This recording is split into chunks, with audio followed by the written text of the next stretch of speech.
Well, thanks so much for doing this, guys. Appreciate it. Thank you. Opening TIFF. It's a big deal. Yeah. 2 screenings tonight.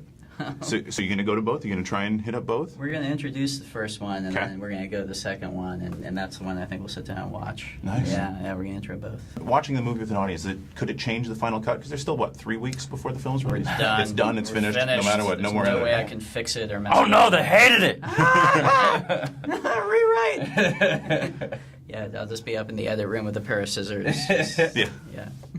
Well, obviously, you guys know each other well from Brick and whatnot. A little well. Who But, really knows anyone? but I guess talk about crafting Joe together, because you wrote the part. You are Joe. Bruce is kind of Joe as well. So how does that work?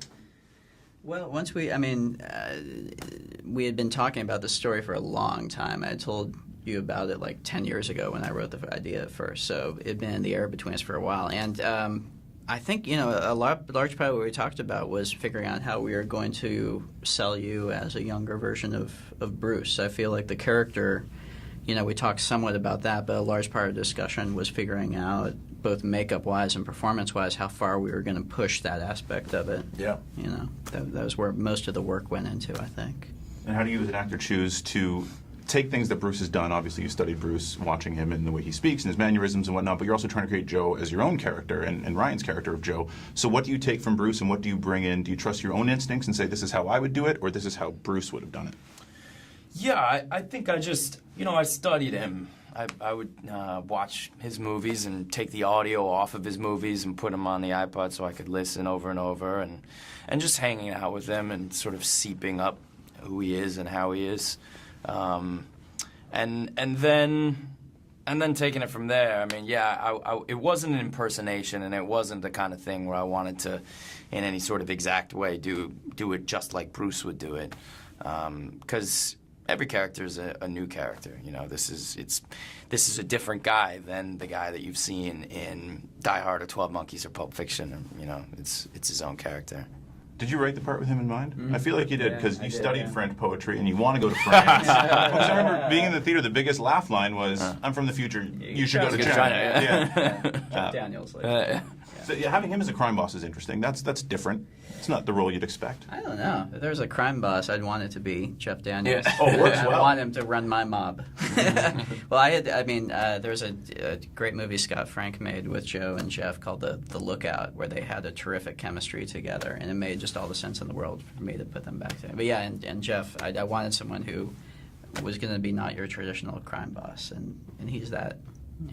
One a little off topic there, sorry about that, but Sorry. writing the part. Yeah, I mean, luckily the character does have kind of a Francophile spin to him, but luckily the similarities end there in terms of Joe and the character. Yeah. It's really, the reason I wrote it for him was not so much that the role was like him, it was really just that I wanted to work with my friend, first of all, and also I just thought Joe would really be excited about and be really good at jumping into the challenge of creating a brand new character that you buy as a younger version of this other person. That transformation was really key.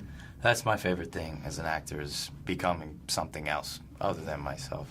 And it was the first time anyone had ever written a part for me like that. It was a real honor. I just got the wrap-up sign, so we do something called 5 questions. 5 quick questions, 1-word answers. Bring it. One All word right. answer. Yeah. One word, that's the Well, hardest. due to the time travel thing, let's start with Terminator or Back to the Future? My one-word answer is impossible. Yeah, come on. Yeah. Lennon or McCartney? Lennon. McCartney. Spielberg or Scorsese?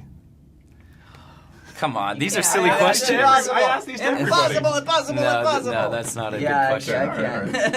If given the option, what year would you time travel to? 100 years in the future. I guess. Yeah, I'll take 200 years in the future. But both future. Son of a gun. You gotta one-up me, don't you? Well, In 1 word, Looper.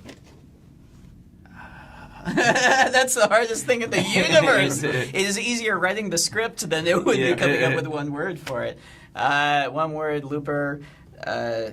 Time travel, emotionalistic, satisfying action fest. I like that. yeah. Top that one. Supercalifragilisticexpialidocious. Awesome. Snap. Thanks, guys. Appreciate Thanks it. a lot, Thank man. you so Yeah. much. Cheers. Yeah. Yeah, it's real. Thank you.